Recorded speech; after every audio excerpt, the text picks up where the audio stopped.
Good morning.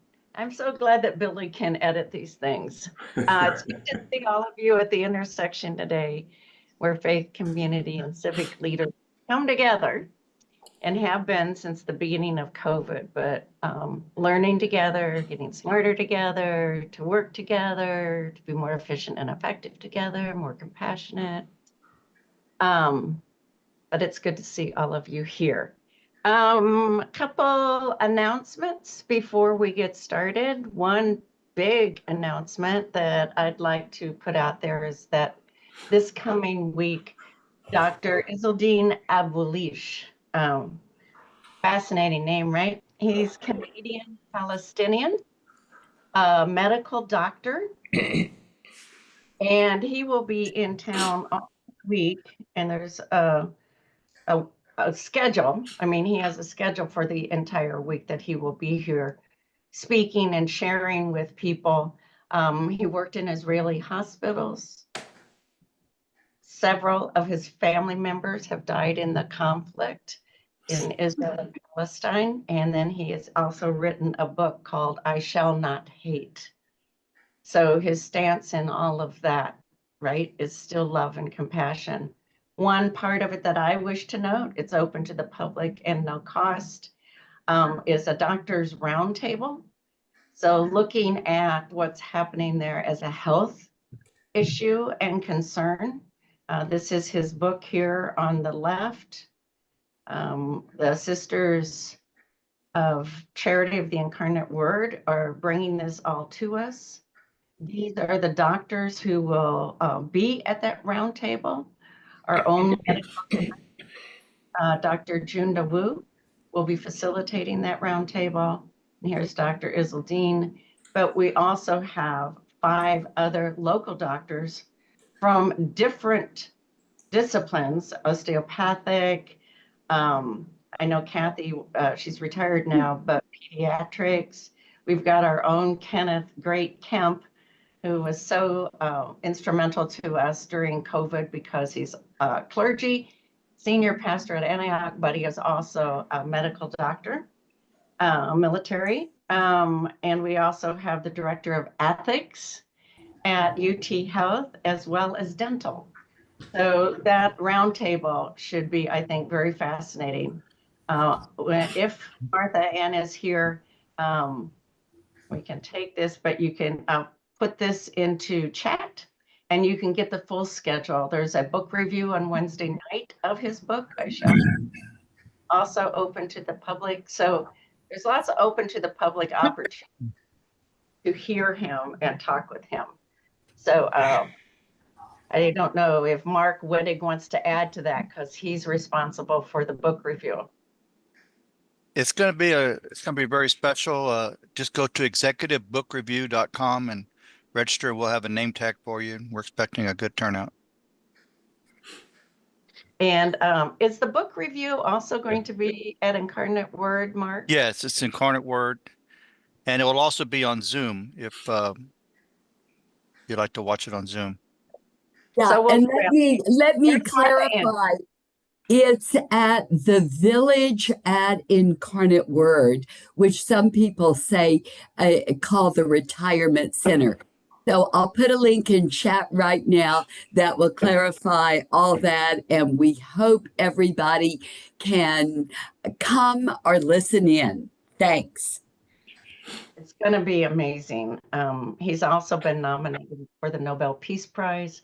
And some of us, that's how we met him, but went to the Nobel Peace Laureate Summit in Monterey last fall. And that's where we heard him speak. And so I want to say special thank yous. I see Pastor Julie Rowe here and to Sister Martha Ann. They were the key organizers for this and have put tons of work into him being here. Can I just add, I came in late, Ann, and I have a couple seats left at there's a benefit support dinner on Tuesday night, and I have a couple tickets left for it. It's for his foundation that educates Middle Eastern women as a key to the future of the Middle East. I will put my email in the chat and just let me know if you feel like going. Thank you. So I think we will go ahead and get started. We kind of 3 parts to this, but if we don't get to the last part, that'll be just fine. But we're looking at research today, and all of it pretty fresh and new. And I invite all of us that while we're listening, back to our old schoolness, but maybe with pen and paper while we're listening, the things that you hear that, spark the work that you're doing, affirm it, or an idea that you didn't have before you heard the information.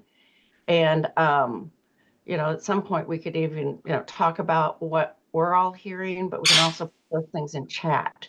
So what are the benefits, right?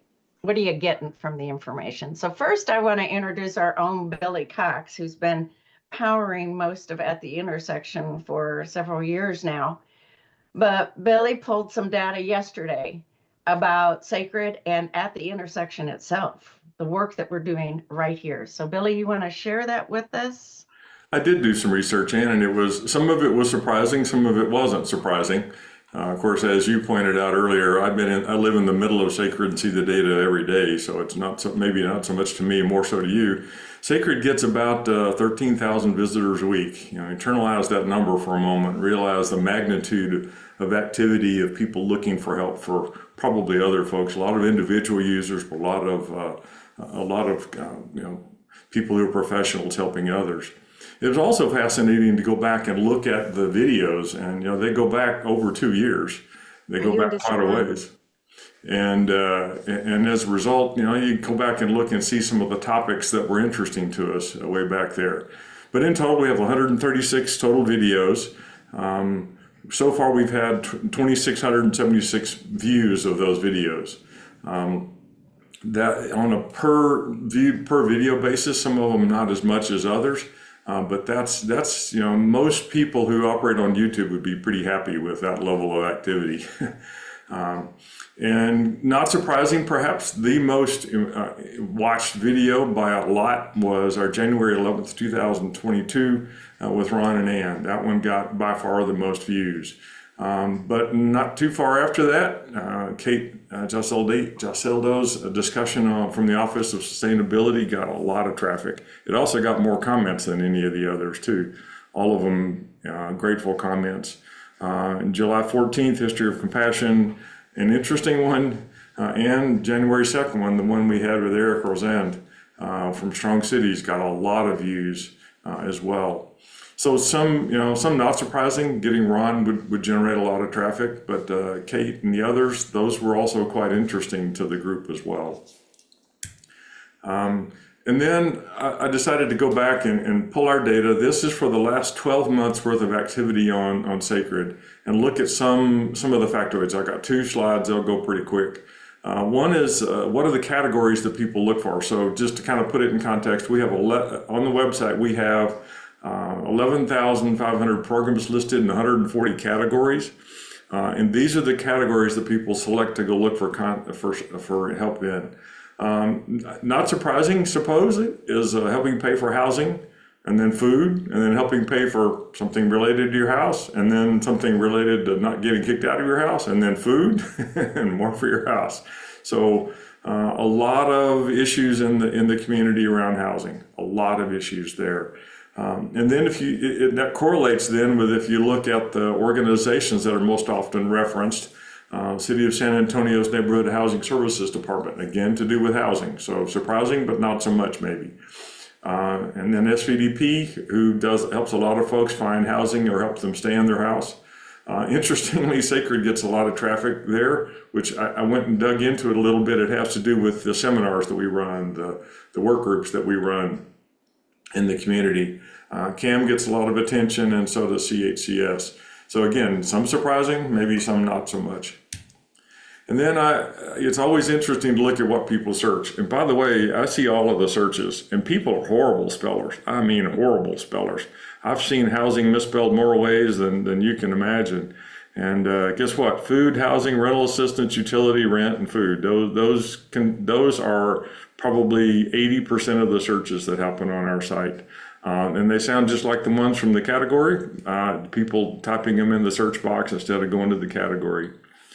And the top programs to get access, the top one there is kind of happens every month, and we don't understand why, but it gets by far the most program accesses of all of the things that go on.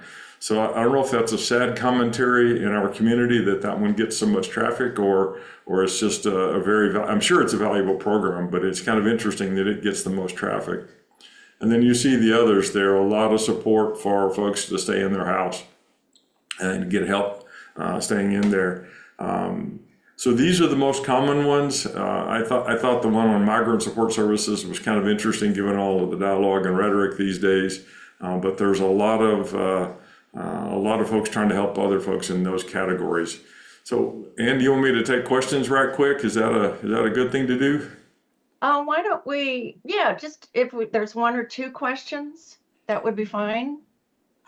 I think it does correlate dramatically when we talk about doing the work, that whatever it is, that we really look at the bottom of Maslow's hierarchy of needs. That's where the work has to always start, because then the community can start working together and healing itself. But housing, food, safety, security, but I think the top programs, sadly, battered women and children's shelter.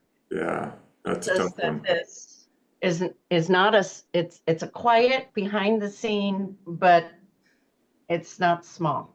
And thank goodness those people are there to do that work.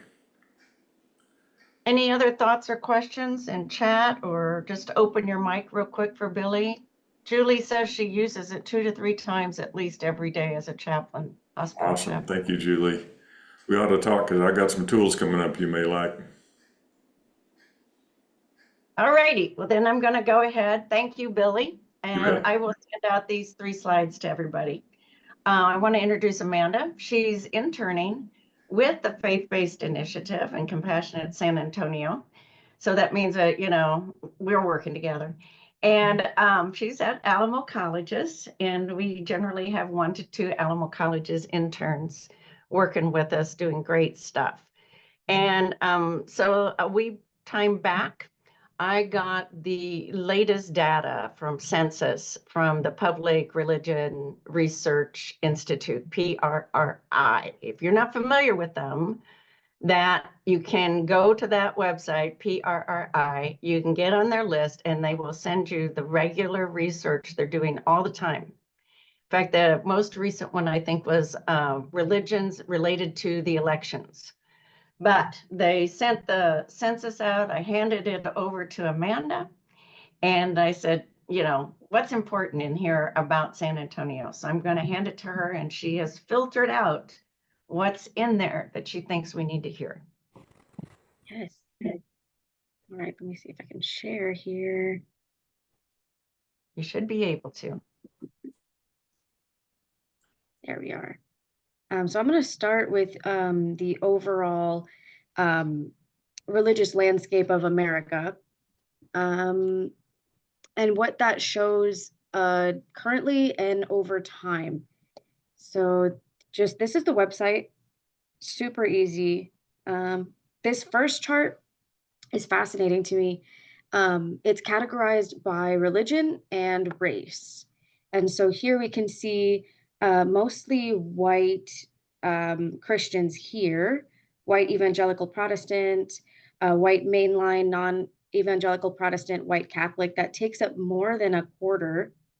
And then we have Christians of color, mainly down here. That also takes up about a quarter of the population of the US. And then another big surprising thing was the non-affiliated population.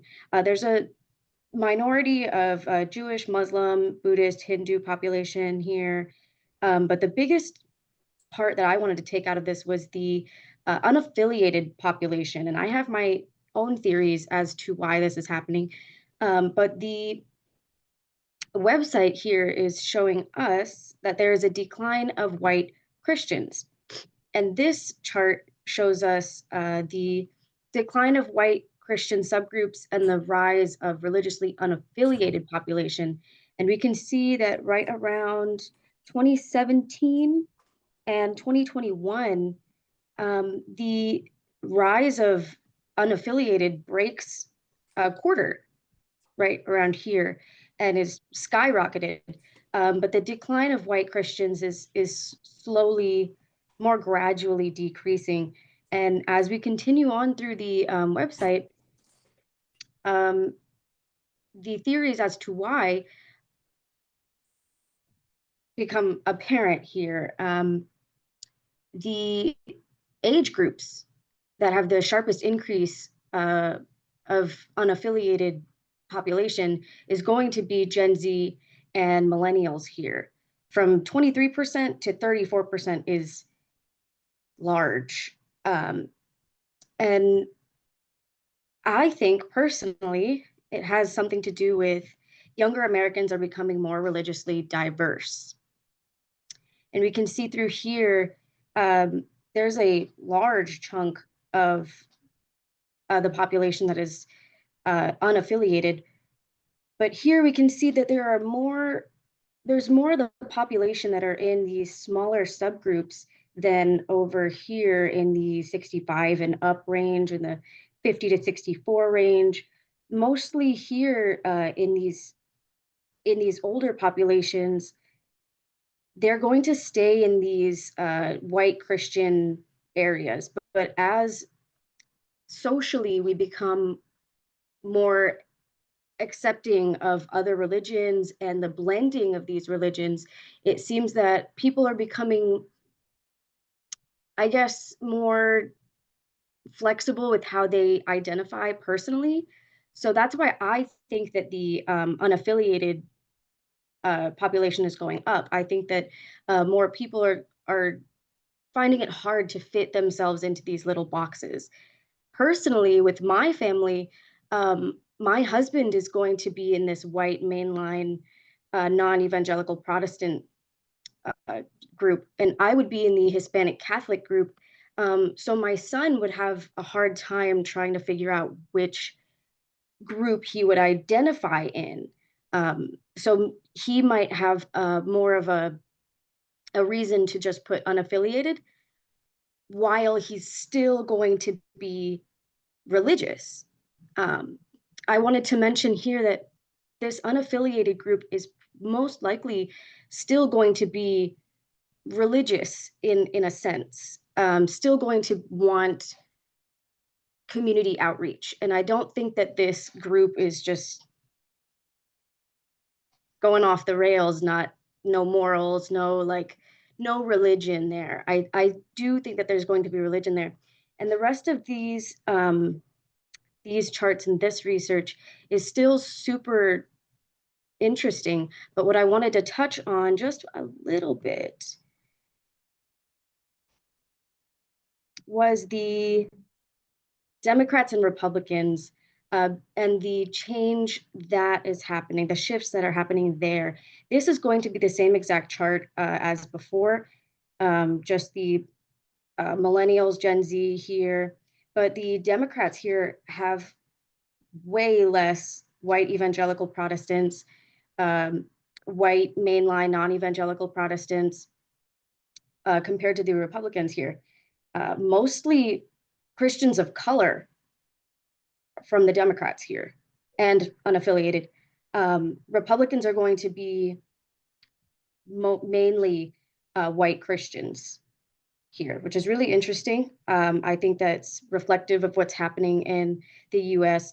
But what is happening in Bexar County? As we move down this website, it's showing each and every single one of those subgroups, white evangelical Protestant here by county. And if we go over here, it says Bexar County is 7.6% white evangelical Protestant. And it goes down with each of these subgroups, but I have already done all of this work to put this into a separate, let me see if I can get there. Move this down. Awesome. I've done all of the work to put this into a separate chart here. So this is the religious landscape in Bexar County. We have a significantly smaller portion of white Christians and white Christian subgroups. We have a significantly larger portion of Hispanic Catholics in Bexar County, about a quarter of just Hispanic Catholics, whereas the US had a quarter of just Christians of color and Catholics of color. About the same amount, smaller minority of Jewish, Muslim, Hindu, other non-Christian religions here, and the same about a quarter of religiously unaffiliated here. So what does that mean for Bexar County? I think it's really interesting to take away the diversity of San Antonio. And if we go back here, we can see just how diverse Bexar County is. This is white evangelical Protestant.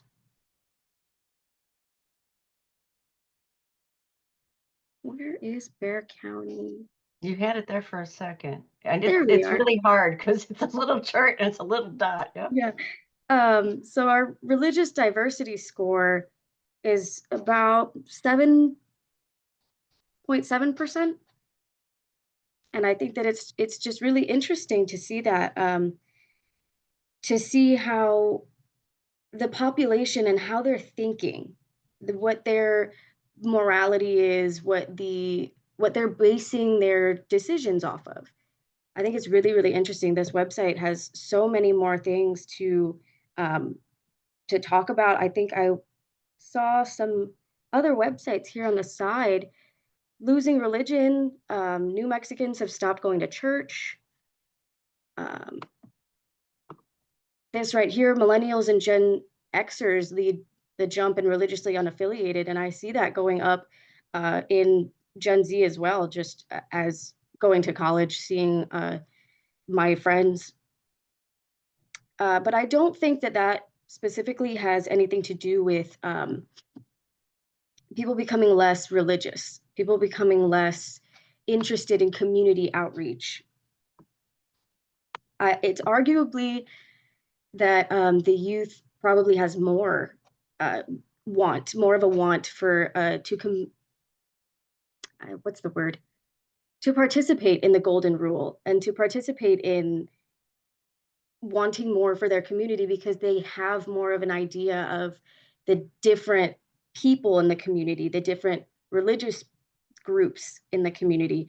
I just think it's really interesting here. This website's really, really fascinating. I've been doing this work for a while, looking at this website, just going down the rabbit hole. Amanda, could you copy the link and put it into chat so people can copy that themselves? One thing, and I think it was PRRI, and this was not long after 9/11, but the data showed that it was almost a complete flip. So prior to 9/11, the big block of people across the US claimed that they were religious.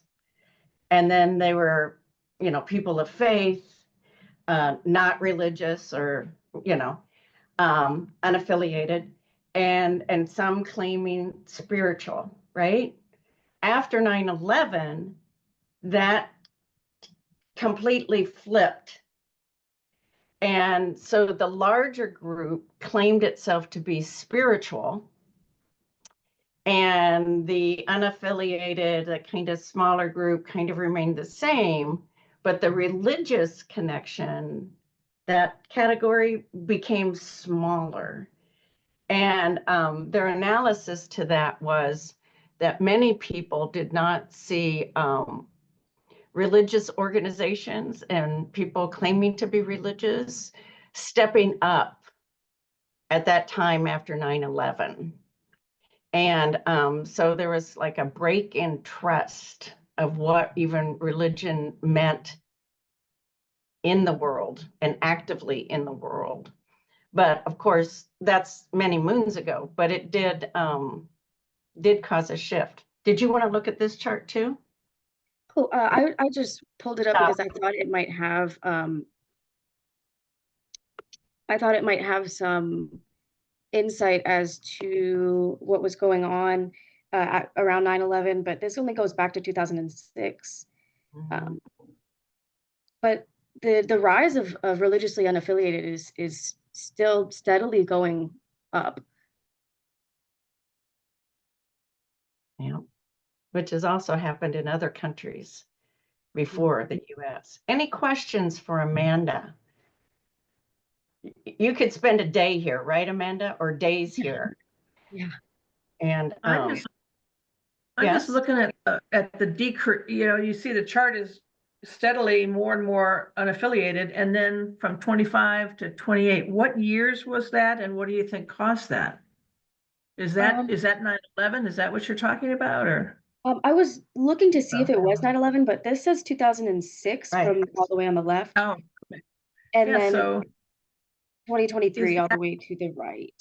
What date is that when it dips?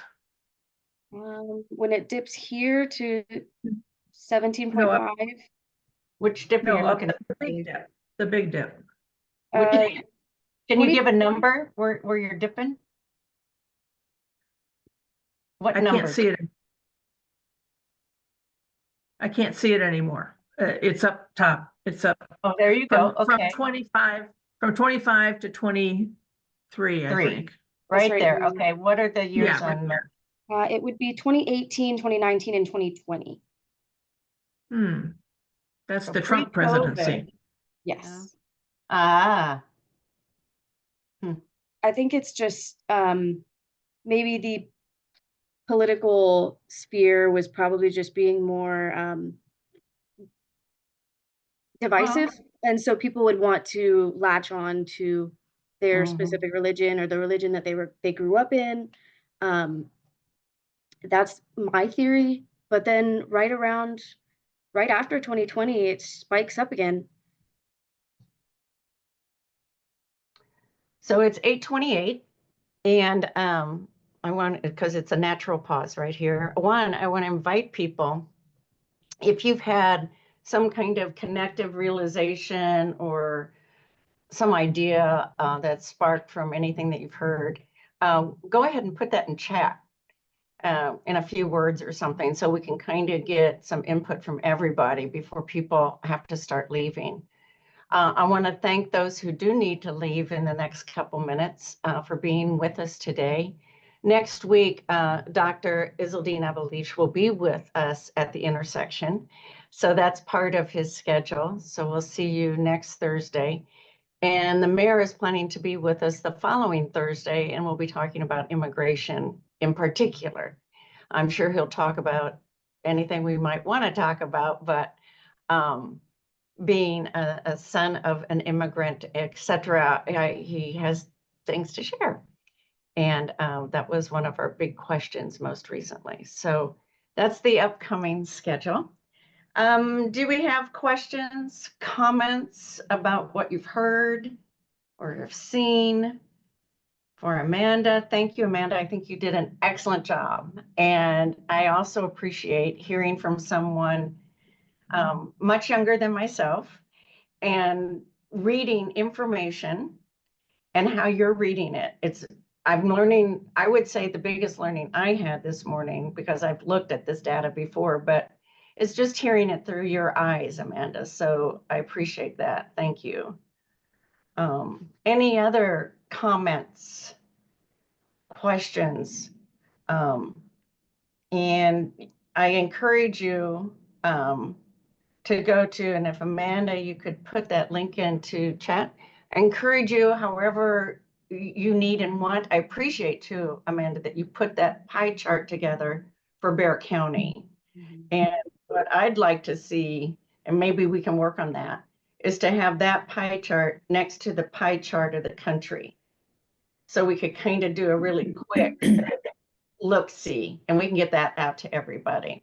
Any other thoughts or questions? Because I'd love to share with you the compassion index real quick, if anybody's still interested. I put an invitation to March 1st and 2nd in the chat box.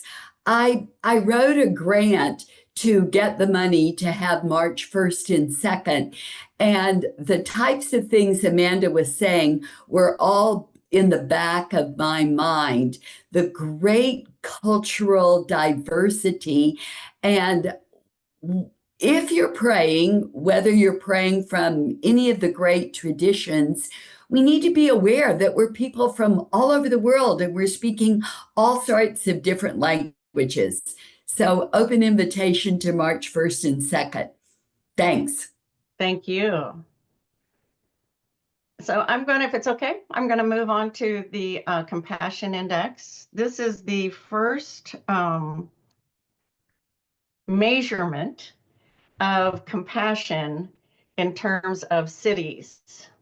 And it's national, it's not global, the information. And it's information that has been taken from 12 cities in our country, and San Antonio is one of them. They came and did research here. I have learned, but we're not going to delve here, but I have learned how important compassion was to Muhammad Ali.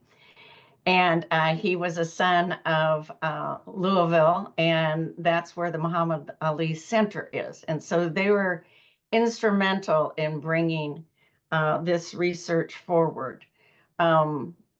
The website is pretty easy.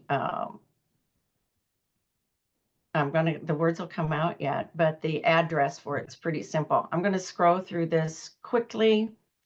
You can see the different things. There's an introduction. I want to get down to the actual research. The cool thing here is we've got another map happening, and these are the 12 cities that they looked at. They're going to keep doing rounds of research with different cities. And you can go into each of those, who the partners are, who've helped make it happen. There's a pledge to sign, things that are happening. This launched just in January. So this data is very new. But you can go to the full report. When you scroll down, they make you work for it, right? It's towards the bottom of the page for the full report, which is most commonly referred to as the Ali Index, but I think that the common word for it is a compassion report. And it goes through and gives key insights, what they have learned. But I'm going to go back just so you can kind of see how it's a very nice website, by the way. But you can go and then you can read the full report. And I will send this out as well. And so, there are introductions.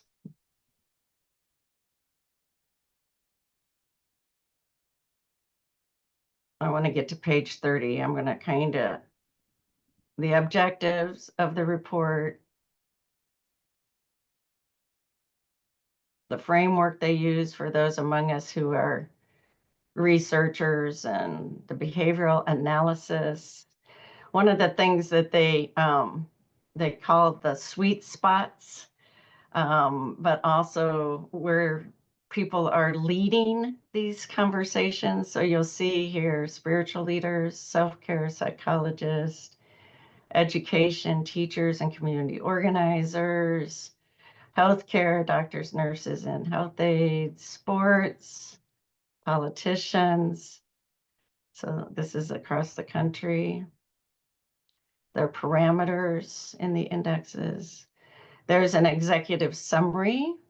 And one of the things that this report has done, normally what we have seen, like in compassion education, that they're normally in curriculums, they claim 3 layers of compassion: self, others, and in systems. But they have defined out of the data that there are 5 areas. And so compassion for self but then also within individuals, our moral imperatives, how we work in groups, how we work locally, and how it works nationally.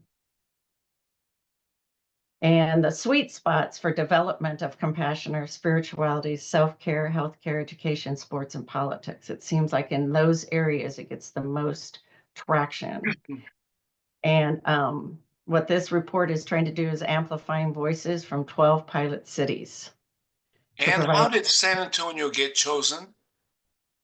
Because we're considered the lead compassionate city in terms of innovation and activity.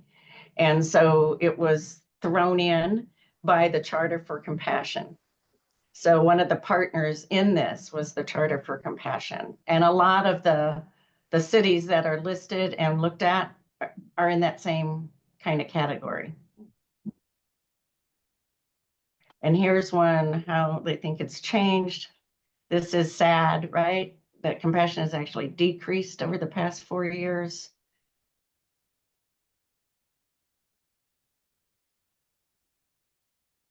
I want to get to the recommendations,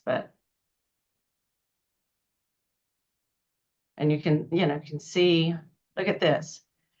This is very interesting. Faith-based leaders and grassroots leaders, which is basically what we have come to the intersection, right?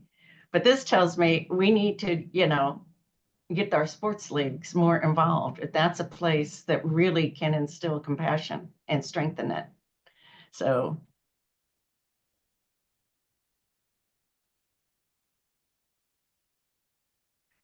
okay, let's see. This one, I hope Doug Beach is still here. These are must-haves according to the research, the largest of which is healthcare, affordable housing, childcare, houseless outreach, aligning quite a bit, right, with what Billy showed us earlier. And then they dive into those 5 different layers.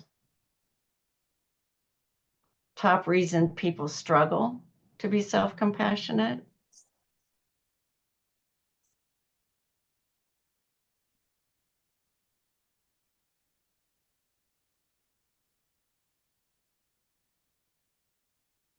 And I don't know about you, but I can see myself in all of those.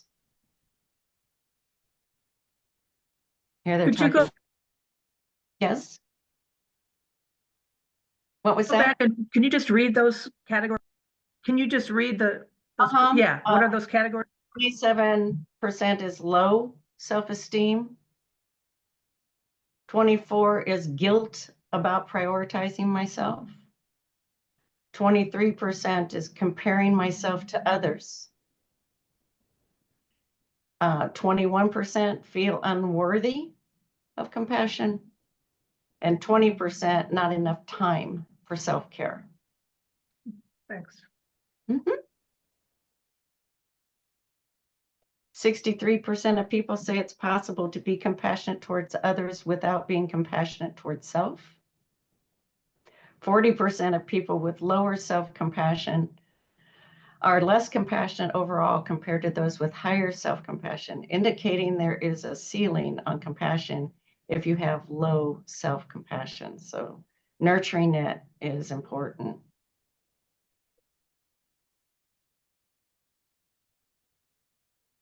And this is compassion for others.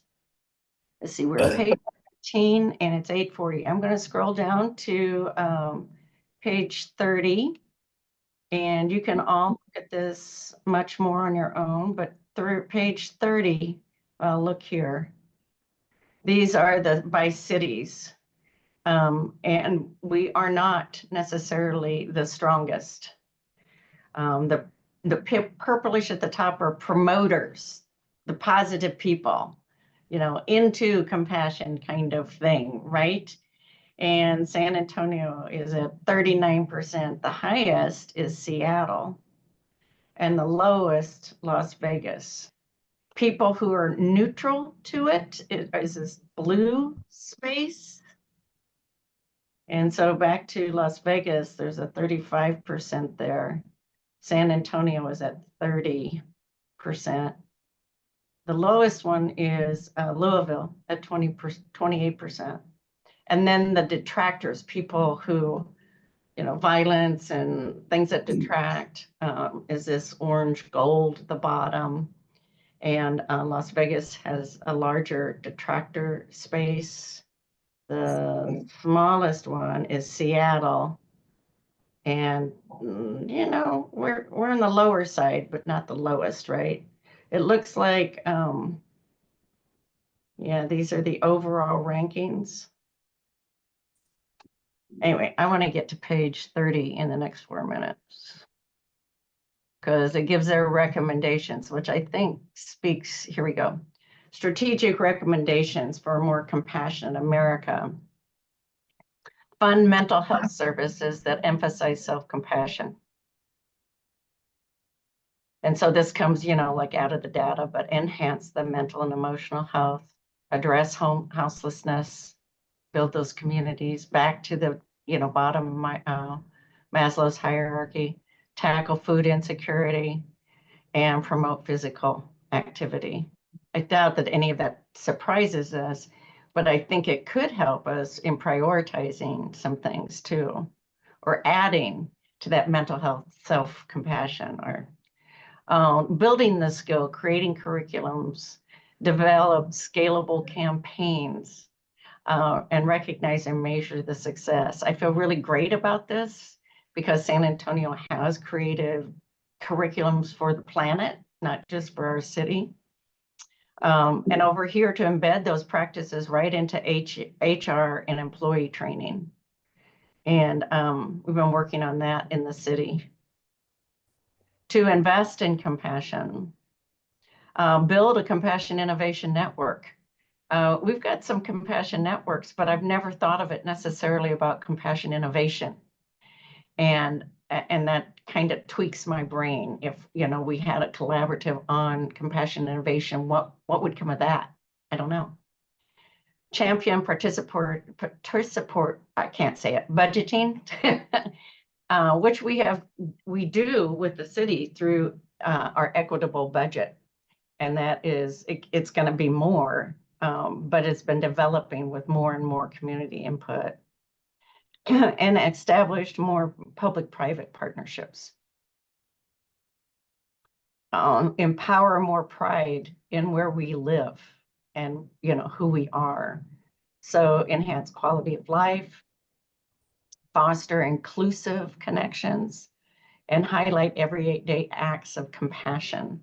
For a long time, and we need to get back to it, but we were looking at all of our media and recording stories that our media was reporting, whether they used the word compassion or not.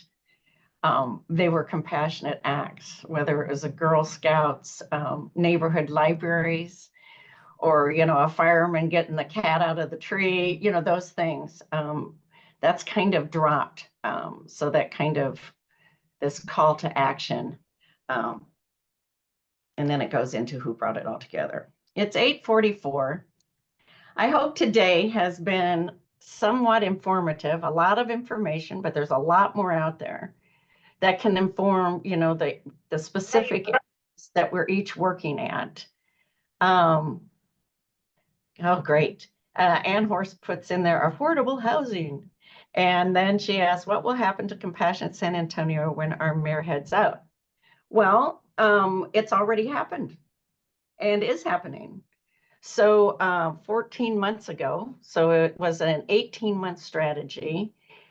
He and I put a strategy together for Compassionate San Antonio to make sure that it would continue no matter who was in office, which really comes down to like mass tipping points and who really owns it, and it belongs to everybody. So part of that strategy was to move the main impetus and work within community itself of Compassionate San Antonio. And it's always been a partnership between city and community. And our best guess, because we don't know who's going to be elected or how that's going to go, right? But our plan is, our hopeful plan is that after the election, it will remain a partnership between the city and community. But the bulk has been moved into communities, specifically into Alamo College District at Northwest Vista College and the San Antonio Peace Center. So all the work, all the curriculum, all the networking, it is all now housed at Northwest Vista College. And frankly, I think it's great news because Alamo College is also in many geographies across our city. So it's also planted geographically across our geography. So that's what's already happened. And we still partner. It's, in fact, I think in one sense, the community is stronger with it. And with tipping points, what we've always worked towards is having it culturally dominant so that no matter who's in office, the community is going to be saying, yes, but we live by compassion. You know, this is not, it didn't go away. If for some reason, I just don't see it happening, but if for some reason it just never is spoken again by the city structure, it's not gone, right? No one sees that happening, but lots of things happen that we don't see coming too. So, but we spent 18 months, 14 months moving it so that we could be as strong as possible.